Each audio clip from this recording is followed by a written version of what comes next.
কিছুদিন আগেই চড়ক পুজো গেল। তো এই চড়ক পুজোর দিনে যারা সন্ন্যাসী সাজে তাদের মধ্যে কিছু লোককে পিঠে বর্ষি গেঁথে দেওয়া হয় এবং জিভে শিক ঢুকে দেওয়া হয়।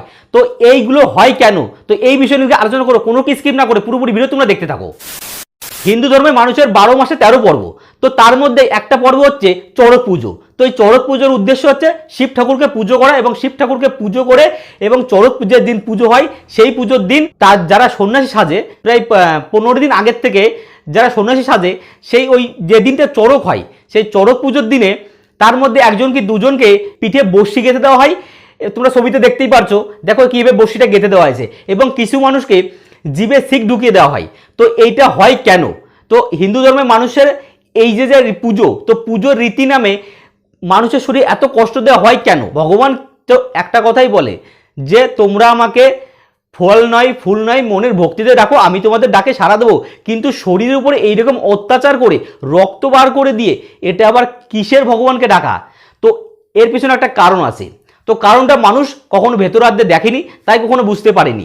তাই মানুষ শুধু জেনে এসছে যে চড়ক পুজোর দিন বর্ষি ফুটাতে হয়, বর্ষি ফুটিয়ে সেই চড়ক গাছের উপরে বাঁশ বেঁধে দিচ্ছে, বাঁশ বেঁধে পয় পয় করে ঘোরানো হচ্ছে। তো জিভে শিক ঢুকে দিয়ে সারা মেলা ঘুরছে এরকম জিভ বার করে দিয়ে। তো এর পিছনে একটাই কারণটা কেউ কখনো ভেতর হাতে দেখেনি। তার কারণটা হচ্ছে আমি পুরোপুরি আজকে ভিডিওতে জানিয়ে দিচ্ছি। যদি কারোর এই ভিডিও নিয়ে কোনো রকম মন্তব্য থাকে, কমেন্ট বক্স খোলা আছে, কমেন্ট করবে। তো এর কারণ হচ্ছে, তো আগেকার সময় জমিদারদের কাছ থেকে দিনমজুর অর্থাৎ যারা খেটে খাওয়া মানুষ, তারা চাষ করার জন্যই খাজনা নিত। তো এই খাজনা যদি শোধ করতে না পারতো, একটা বছরে একটা সময় আছে, সেই সময়ের মধ্যে শোধ করতে হবে। যদি কেউ শোধ করতে না পারতো তাদেরকে শাস্তি দেওয়া হতো। তা শাস্তিটা এটাই করা হতো যে তাদেরকে পিঠে বর্ষি গেঁথে দিয়ে পাই পাই করে ঘোরানো হতো।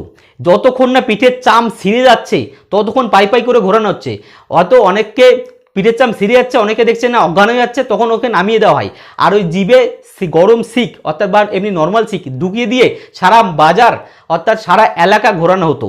এটা হচ্ছে তাদের শাস্তি, কারণ তারা যে টাকাটা নিয়েছিল সেই টাকাটা শোধ করতে পারেনি, তার জন্য শাস্তি দেওয়া হতো।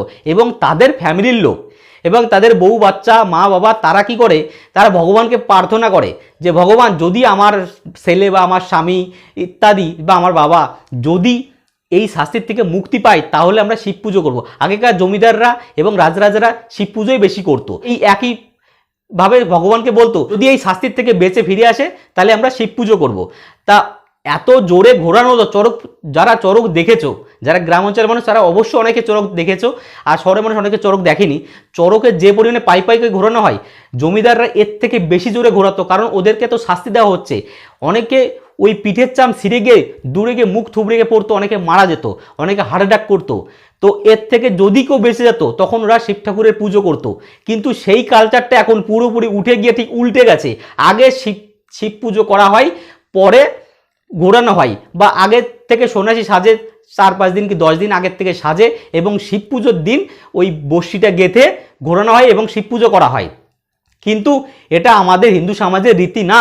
এটা রাজরাজারা এই আইনটা করেছিল যে ঋণ শোধ করতে যে পারবে না তাকে এই শাস্তি দেওয়া হবে।